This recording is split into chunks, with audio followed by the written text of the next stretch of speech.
Hey, everybody, it's Devin. And Kate. Finally, we're here. It's Med Crimes. It took a minute.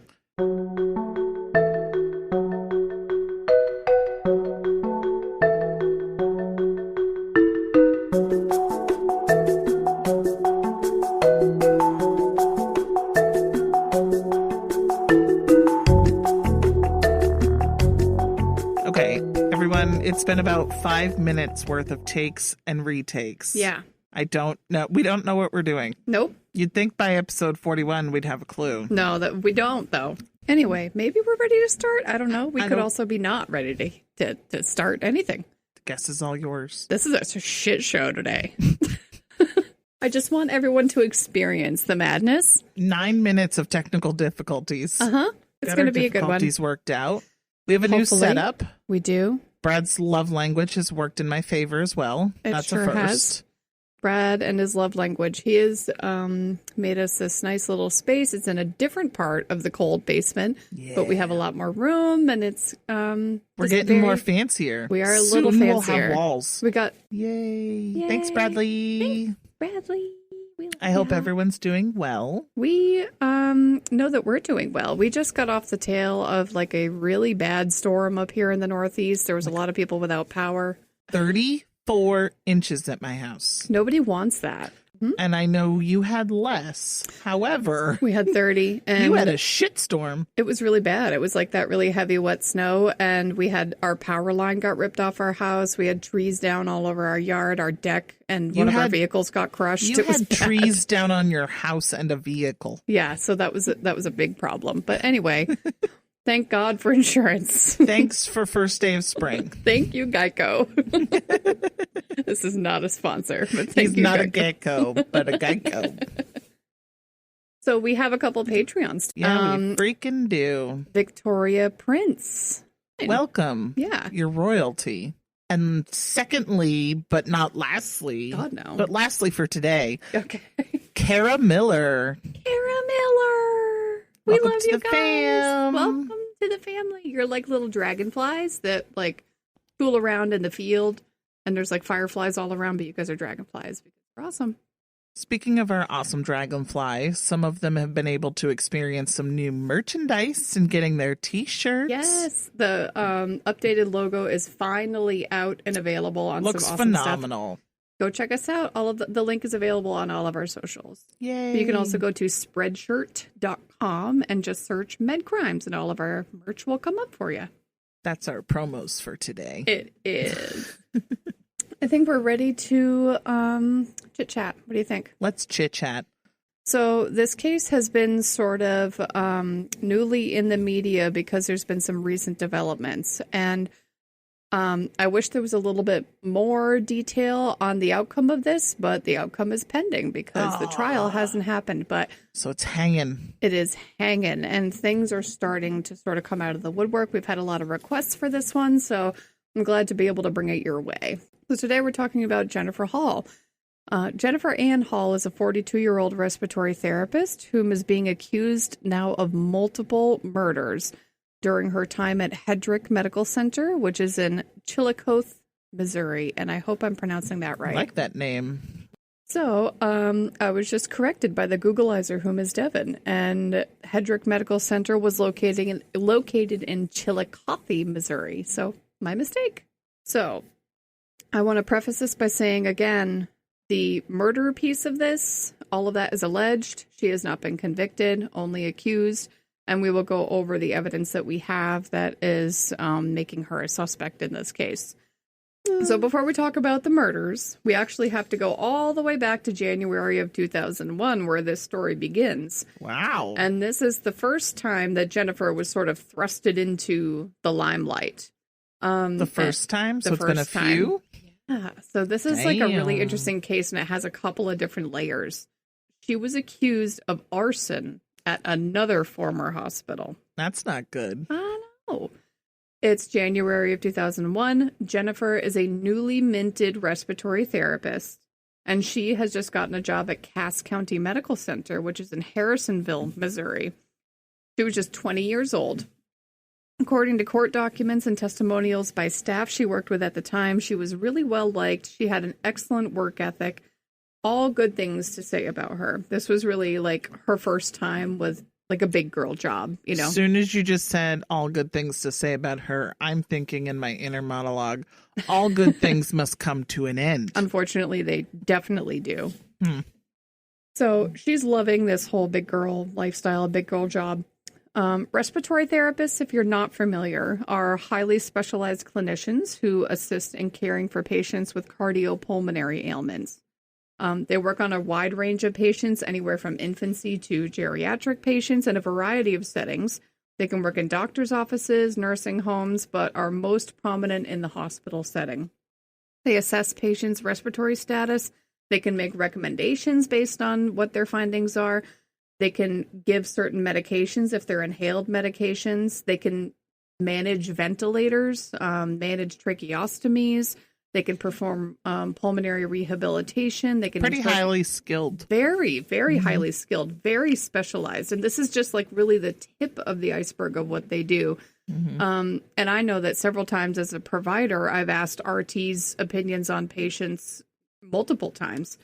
So super, super valued members of the care team. Their training is grueling, with a lot of material packed into it, like a rather short program, much like nursing. And of course, they have to complete clinical hours just like we do. So Jen's just like living her best life here in Cass County. So it's January 24th of 2001. Jennifer is going to be working the night shift at this hospital. She's floating to multiple different units to help take care of the patients that need her. And that night, she was assigned to observe a patient during a sleep study. Now, sleep studies are often conducted on patients suspected to have sleep apnea, wherein patients sleep at a hospital or in a sleep lab, and their breathing patterns are recorded. And that if they do need something like a CPAP machine or a BiPAP machine to help keep them breathing at night, they can determine like what settings they need and all that good stuff. She's getting ready to start her shift. They meet in the respiratory therapy office in the beginning of their shift to get their assignments. Jen sees she's assigned the sleep study. She leaves the building briefly to run out to her vehicle because she had forgotten her soda in her truck. Gotta have that caffeine. Gotta have it. And Start she knew shift. that, you know, once the sleep study started, she wouldn't really be able to just like leave. So she was like, I better go grab my soda. So she goes and she grabs her soda. She's coming back inside and she's hearing the fire alarm go off. She rushes inside because at this time her primary concern was what she stated was that if this was not a drill and a real fire, part of their role in that situation is to shut off the main oxygen valve. I was just going to say, find the oxygen. Yes. You don't need any explosions. Exactly, so that it doesn't cause an explosion. The shutoff valve is located in the respiratory therapy office. So she's rushing back. That's convenient. I mean, it makes sense. It is, yeah. So she's rushing back to the office to try to find that valve. When she enters the building, she hears over the intercom that the fire is located in the respiratory therapy department. And she's like, I was literally just there. Like, what the hell? So she rushes back. She joins two of her coworkers and realizes that there's smoke just all in the department, like the whole room, like their whole department is just flooded with smoke. She's like, oh shit, this is definitely not a drill. This is an actual fire. One of her coworkers, Violet Warren, runs at that point to go get a fire extinguisher. While she's doing that, Jennifer and her second coworker, Mark Berry, head for the oxygen shutoff valves, which are there in the department in that respiratory therapy office. They had to head through a set of double doors in order to get there. And they went through the doors and quickly realized that there's just smoke everywhere. It's super heavy. They can't even see. It's completely thick. They can't see a damn thing. So at this point, Violet has the extinguisher. She rejoins her coworkers near the source of the fire, which is right in that area. The smoke is so heavy that they really can't see what's on fire. How frightening. I know. But Mark is like sort of creeping in to see what's going on, to see if he can see through the smoke a little bit. And apparently Violet reached over and grabbed his jacket and pulled him back a little bit because she was like, whoa, that's not safe. You don't know. You can't see anything. You can't see anything. We have no idea. Like, don't lean in there. Apparently in doing so, He falls back a little bit, bumps into Jen. Jen then falls back a little bit, steadies herself with her hand. I know, steadies herself with her hand on the frame of those double doors, which is metal. Oh, and the metal door frame was hot. Exactly. So she sustains a burn on her hand in that moment. This is important. Eventually, Violet does use the fire extinguisher and are able to put this fire out. The fire was relatively contained in that office at the time. This whole case, I'm just going to preface like the investigation and stuff. This whole case is just so shockingly mishandled. And it really looks like a lot of fine details were ignored, and she was railroaded a little bit, and in as my we know, opinion. The fine details are the smoking gun. Well, that's exactly what it is. So, not only by investigators, but actually by her own attorney. I mean, this whole thing was just, the ball was dropped. Great. A lot. So, the Harrisonville fire investigator at the time was named Wayne Schrammel. And he and his co-investigator head over there to investigate the cause of the fire. When they enter the RT office where the fire originated, they find what they deemed was an unusual amount of charred paper and, quote, no obvious cause or source of the blaze. So they deemed it suspicious how much paper was there in that one pile that was all charred. And they also thought it was very suspicious that Jen had a burn on her hand. And even though there was witnesses to how she got it? Yeah. Mm-hmm. Okay. This next part is so dumb. Another big reason that Jen was suspected was that the day before the fire broke out, she had gone to the salon and gotten her hair done. And investigators noticed this and saw this as a way for Jen, like she was preparing to light a fire and then be the hero and go put it out. And then when the news vans all came, her hair would be snatched. Okay.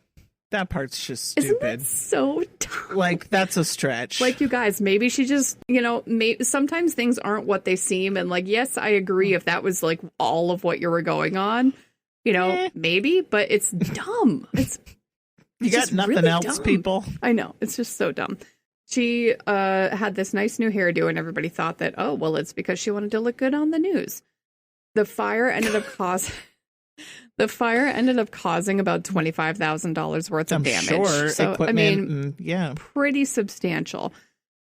Based on the hairdo, the burn, her proximity to the fire, and the fact that the quote-unquote fire investigator was really convinced that this pile of charred paper was the source of the blaze, she was arrested for intentional arson 3 weeks after the fire. Okay. Based literally on that. So, I'm going to just say this. Yes, ma'am. She's on our show for a reason. Mm-hmm. So she's done some shit. Allegedly. Accurate. However, 2001? Yeah. We're going to talk. Don't worry. This is not the end of the story. I'm perplexed as to, I mean. We'll get there. I got my hair done in 2001 and I didn't get arrested for arson. I didn't set anything on fire. I just wanted to look cute, y'all. I'm just saying.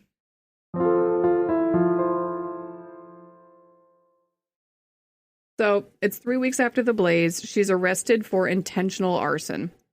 Interesting. Jennifer and her family hire this attorney, and apparently he was like recommended by one of her cousins. This guy was a huge mistake. Oh boy. So this was Gary Cover. He was from Clinton, Missouri, and he was just kind of like a hot mess, like just a dumpster fire of a lawyer. He didn't check into much of anything.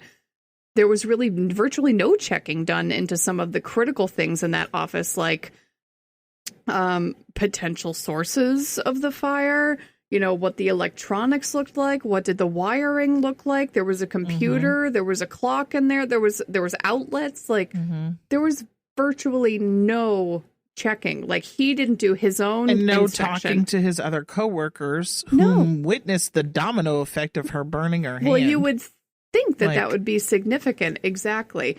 And it may have just been that in that and I don't know the details here, but with the burn specifically, it may have just been in that moment she had adrenaline and didn't even realize she burned her hand and didn't say anything to her coworkers. You know what I mean? And then later on, or she did was like, she really burn it in that moment? Well, exactly. And then once we get further into this episode, you'll be like, I'm rethinking it all. I don't know. But regardless, a defense attorney is supposed to hire their own experts, their own inspections to check on all of this stuff to make sure that it's done correctly. He did not do any of that. And things, I mean, if he had done that, they could potentially at this point have found out the real probable source of the fire. He did put in a request to examine some items that were seized from the scene, but he learned the items were in the possession of the insurance company. And he goes, okay, then forget it, I guess. He just gave up. But he just gave up right there. I mean, for legal reasons, yeah, you can get those. I mean, oh God, of course you can. Come on, dude. You just have to wait a minute. I mean, did she get like a 50% off sale on this attorney? I mean, I think was he on clearance? He might have been on the clearance rack as far as attorneys go. I just, like, I've never really heard of something being so mishandled, and now I'm terrified. Like, what if I ever get in any legal trouble and, like, one of these yahoos finds their way into my life as a defense attorney? Step one, don't get your hair done. Okay, you'll be fine. Rule number 38, never get your hair done. It makes you look real shifty in the eyes of the law. I mean, it's just wild, this whole thing. So he puts in this request. He says, whatever, like, forget about it when he can't get them right away. Reportedly, even during the trial, he's mixing up dates. He's misstating facts. Oh, come on. Just, like, very basic stuff that, like, there's no excuse. There's not really an excuse for that. That doesn't make any sense. Did whatsoever. They, like, go to his office to meet him and want to hire him? I mean, in, I guess. Like, maybe his mother's just, basement? Maybe he... I mean, he might just be one of those people that's like a really good salesman, but like all talk, no substance, I guess. Prosecutors had a field day with this, and they had, very little work ahead of them because her lawyer was making it very easy for them. Yeah. So they claimed that Jen had intentionally set the fire so that she could run inside, save the day, and be hailed as a hero. And they claimed that she didn't burn her hand on the hot metal door frame, but on a match or a flaming piece of paper when she intentionally lit that fire. And the fact that she had gotten her hair done the day prior, like the media was having a field day with it too. Oh, man. Just ridiculous. Oh, boy.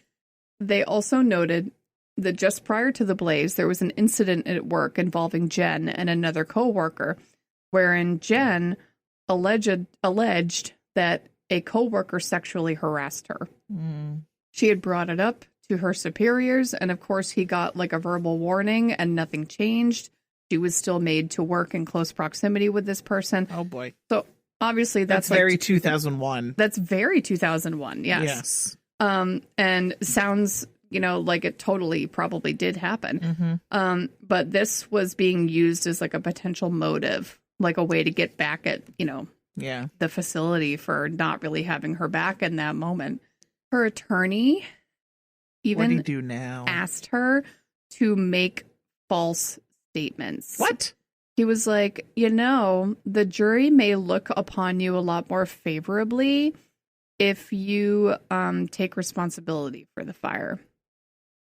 And this is a 20-year-old girl who is just barely busting into adulthood. She's terrified that she's going to go to jail for something she didn't do. And of course, she's naive and she's listening to her lawyer. Did it.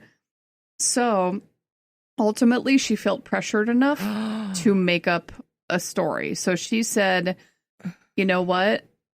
I was lighting a cigarette and I accidentally started the fire. That's dumb. She later came out and was like, this was absolutely done, like under duress. I was freaking out. I had no idea what to do. And my attorney advised me to do this. That's dumb.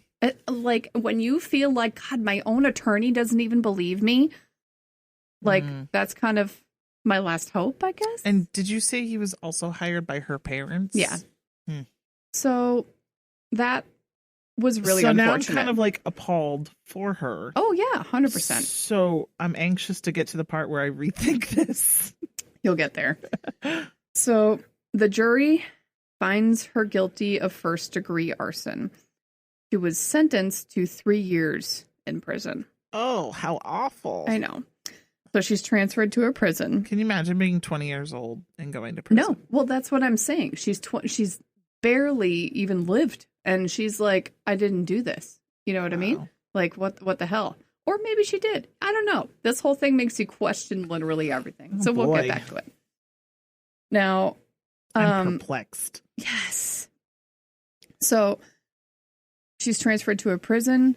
Her family is like, honestly, fuck this attorney. Like, you can't even keep the dates straight. You can't keep people's names straight. Like, you don't even, like, they understand. And, like, you had made our daughter falsely confess to something. Like, this doesn't make any sense. So they finally fire this guy. What they want to do is file an appeal. Okay. And they also wanted to file that they were misrepresented and had inadequate counsel based on XYZ. Fine, but while going through this, she's sitting in jail. Oh, I completely agree. So she's sitting in jail when all of this is happening. The family, meanwhile, hires this new attorney to file an appeal. And this lawyer actually did what a lawyer is supposed to do. They hire this new guy, Carl Martin, and he's like a rock star. So he investigates things on his own. He has hired experts that are going to come in and evaluate the scene, evaluate the photos, evaluate based on like forensics or whatever. Like you can look at her burn markings and do they match someone's palm going up a metal door or from a cigarette being lit? Who knows if that was ever looked at? You would think it would be, but like this whole thing was so mishandled. I don't even know. Huh. So he finds something shocking when he's going through all of these crime scene materials. Shocking. I mentioned before that there was an older clock in the RT office. It was very, very close to the origin of the fire. He inspects the cord, and he himself found this. He saw a bead of copper poking out from the gray of the cord. And it was quite obvious to the naked eye. Mm-hmm. Typically, if a bead of copper is visible on an electrical cord, this indicates a short circuit, which could so easily be the source of a fire. Mm-hmm. Reportedly, Martin looked at this and thought to himself, is this a joke? Hello? Am I being punked? He later stated that this case was so grossly mishandled that he had literally never seen anything like it in his career. So he's probably thinking at this point the appeal's a slam dunk. He's like, this is the easiest job. So he has this fire expert weigh in, and he explained that there was a paper tray on the counter because it's an office, and offices have a lot of paper. And once the fire ignited, then the paper tray melted, spilling a stack of papers onto the floor, which then burned and created this charred pile of paper that everybody was so fucking interested in. And meanwhile, Jennifer had spent a year in a women's maximum security prison, waiting on all of this to come together. So she was imprisoned there from July 2003 and July 2004, excuse me.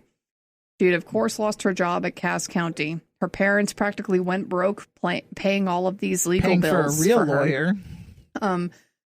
This short circuit that they found was an incredibly significant piece of evidence that they completely missed. The attorney, the fire inspector didn't see this, which is like, it blows my mind. This is all pretty wild.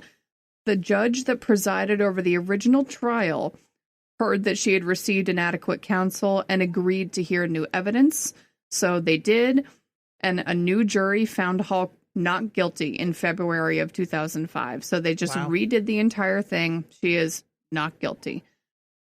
Now, the fire marshal's office later released a statement that they stand behind the original investigator's findings. Of course. And that he had investigated more than 300 fires prior to this one.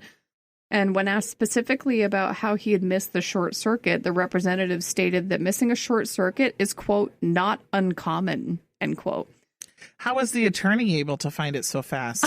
Exactly. All he had to do was look at the damn cord. When he asked what he thought about the wiring causing the fire, he admitted, quote, "Yeah, it could have been that," end quote. Wow, that's a great quote. That's the story of the arson situation. Now, the blaze happened in January of 2001. She was convicted and jailed for the arson in July of 2003. After she lost her job at Cass, while going through the investigation and the initial trial, she had been released on bond. She was not in jail for all of that. Right. This is pretty common. Jennifer had gotten another job to pay the bills while this trial was ongoing. She had started working at Hedrick Medical Center. So this job for her started in December of 2001. And she was employed through May of 2002, essentially like right before she ended up. Yeah, exactly. They were reportedly not aware of her arson accusation and of the trial that was ongoing, which, I mean, that's their official position. I don't know if that's true or not, but they say they were not aware of all of that when she was hired. Now, this might sound dumb, but I feel like there's something so we all know in the medical field, you're supposed to pull a background check. Oh, yeah. Now, I mean, at this point, she's been arrested, but innocent until proven guilty. Right. So it makes me think. Unless it's a conviction, it may not show up on a background check. I don't know. Anybody know the answer to that? Please let us know. We want to know. I feel like I should know this at this point in my life. This is where we get into why we're talking about her right now. During her brief employment there, plus or minus 6 months, staff were quick to notice a massive spike in the rate of cardiovascular collapse in patients. While there's not a ton of info on each case, many of them were almost immediately suspicious, the deaths. Okay. And some were young and otherwise healthy or very much on the mend. According to court documents, the hospital averaged one death from sudden unexpected cardiovascular collapse per year. This is a very small hospital. Okay. During her 5-month employment, there were 18 suspicious incidents and 9 died. Oh, that's not good. And Jennifer was on staff for each and every one of these incidents. Okay. So Jennifer. Let's talk about Jennifer. So staff would notice that she was always the one to find the patient or was really close, and every single time her name was somewhere in the medical record. Staff also noticed that she truly enjoyed running codes. Again, another one of those common characteristics, something we saw in Charlie Cullen and in Janine Jones. They really liked that thrill. And that doesn't make you a bad person or a criminal. I truly like, doing that stuff too. Yeah. And that's not unusual, but what was unusual was that she would always say something along the lines of, "Oh boy, we're going to have some excitement tonight. I can feel it." And lo and behold, there would be a code that night. 9 deaths in 5 months when you normally have 1 a year.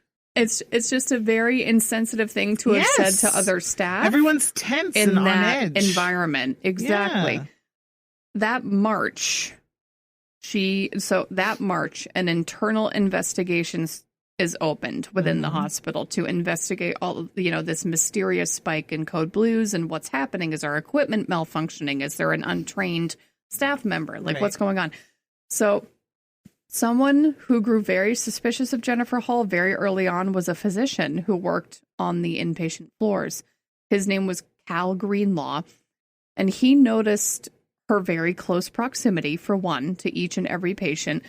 He also came forward later on because he had overheard nursing administration directing some of the floor nursing staff to, quote, watch Jennifer closely and report back to them. So immediately he was like, watch that girl. Watch that girl. And then in the same vein, he was told by the director of nursing at the time that, quote, there is no problem at the hospital and that anyone caught discussing it will be fired.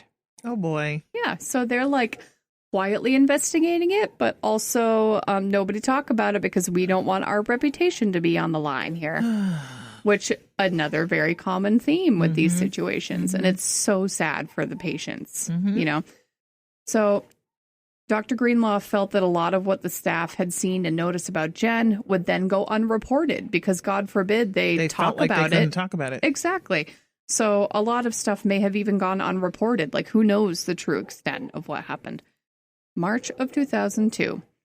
David Wesley Harper is a 37-year-old man who was hospitalized with a bad case of bronchitis. He was under Jennifer's care. He was just about ready to discharge and, in fact, was doing excellent. Uh-oh. But providers wanted him to hang out one more night because he was trialing a new BiPAP machine. And they wanted to make sure it would work for him and be safe and that his oxygen levels would be okay on it. So he stayed one more night. Staff reported that she stated she needed to go check on Mr. Harper. Jennifer stated that at that point she found him unresponsive in his bed, and that he was noted once staff started coming in. Staff noticed that he was posturing. Decorticate or decerebate posturing is when you're like, you know, someone who's unresponsive is holding their hands inward or flexing them outward towards your chest or like curled away from your body. And it's typically indicative of people that have been hypoxic for a prolonged time and sometimes present like that. Paul immediately calls for help. Of course, the team arrives. Despite their best efforts in resuscitation, 37-year-old David Wesley Harper was dead. Now, oh my goodness. At this point, this was not the first suspicious event in the hospital, obviously. This was all the way over in March. Right. During the cleanup after a code, and if any of you out there have cleaned up a room after a code, you know that there's just shit everywhere. I mean, there's just papers and wrappings and vials and syringes and just cords and everything is everywhere. So the whole room's getting cleaned. Jennifer's jacket was found in the mess, and the staff member who found it noticed that it was Jen's jacket and also noticed that there was a bottle of succinylcholine in her pocket. This struck her as odd because, A, she knows that this is Jen's jacket. B, Jen is a respiratory therapist and had absolutely no business having a vial of succinylcholine in her pocket. I was just going to ask you if that's within their scope of practice. It is not. So they can administer inhaled medications and a handful of other medications. RTs out there, please correct me if I'm wrong, if there's a detail that I'm missing here, and it may even be state to state because some states have different, slightly different scopes. Yeah. But IV medications is outside the scope of the respiratory therapist. So additionally, this staff member was present for the code, and even if she had just picked it up and put it in her pocket, it doesn't make sense because they did not use sucks during this code. Right. At all. Like, how would it why is out? it even in, why is it, why do you have this? Right. We've discussed succinylcholine before, but if you've missed that case, here we go again. Succinylcholine is a powerful paralytic agent. Essentially, it's often used to paralyze patients during surgical procedures and as an adjunct to anesthesia to help calm the respiratory muscles, the diaphragm, and essentially keep them from moving these muscles during intubation or during a big surgical case. It's often used to aid in intubations to paralyze the respiratory muscles. It causes temporary paralysis of the skeletal muscle by disrupting the cholinergic receptors within the motor end plate, and it does this very quickly. It acts quickly and it passes quickly. It has an insanely short half-life. In fact, the half-life is only about 47 seconds, meaning that the body metabolizes this and it's out of your system very quickly. As long as it's given in a normal dose. Right. Now, the short half-life makes it incredibly difficult to detect in cases of death caused by succinylcholine because there are really no metabolites of it either. Like, you metabolize it and it's gone. It's out of your body. The other thing about succinylcholine is that it paralyzes and it does not sedate on its own. So in theory, a patient who receives only succinylcholine could stop breathing on their own while remaining fully conscious and aware of what's happening around them and completely unable to do anything about it. Like Janine Jones's mini-me. She used succinylcholine on kids. And I'm thinking about Absolutely. Multiple other incidents similar to this happened, and out of the 18 events tied to Jennifer, like I said, 9 of these patients died. So Jennifer Hall was placed on administrative leave after the suspicious death of another patient by the name of Fern Franco. This was a 75-year-old patient who died mysteriously under Jennifer's care. I don't have a ton of details on that case, and my feeling is that during the trial, more and more is going to come out on her specifically, because it seems that that was like the straw that broke the camel's back in terms of like the higher ups saw that and they were like, oh shit, you're out of here. Okay. The hospital, of course, did everything they could to completely bury this. Of course, shocker. Hello. They went as far as to deny that Jen had anything to do with the rash of the suspicious deaths, and that she was actually placed on leave because the hospital found out about her arson situation. Seems kind of timely, though, and unlikely. Meanwhile, staff are cleaning out her locker at work because she was on leave. She wasn't allowed to go get her own stuff. Oh, God. And they found empty and half-full vials of insulin. Things start coming together here because many of these patients, these events actually involved unexplained hypoglycemia. In fact, a patient that Dr. Greenlaw was caring for had crashed, and the bulk of the issue was extreme hypoglycemia. And at the time, he had looked into whether this had been a medication error because he was highly suspicious that this non-diabetic patient had received insulin somehow. He was like, what happened? So, Jennifer is on administrative leave. Things move forward with the arson case. She's convicted. She goes to jail. Years are going by, and Jennifer is dealing with all of that. She lands in jail.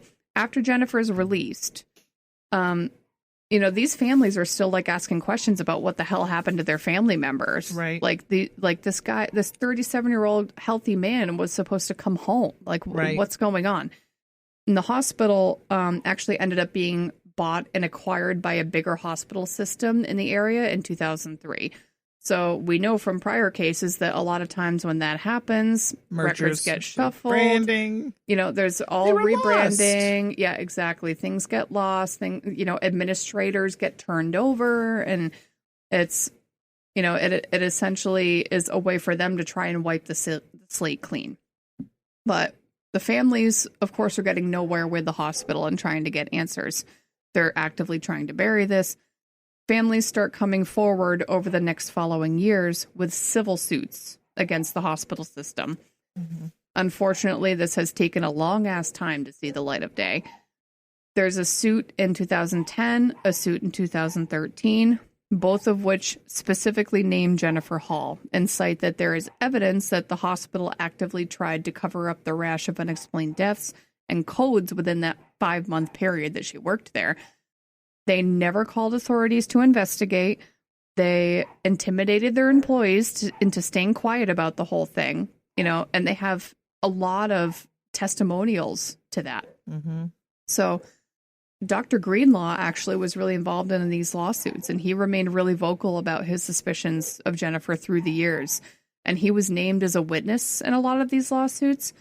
Unfortunately, though, he did pass away in 2017. In the wake of these civil suits, Jennifer starts getting vilified by the media.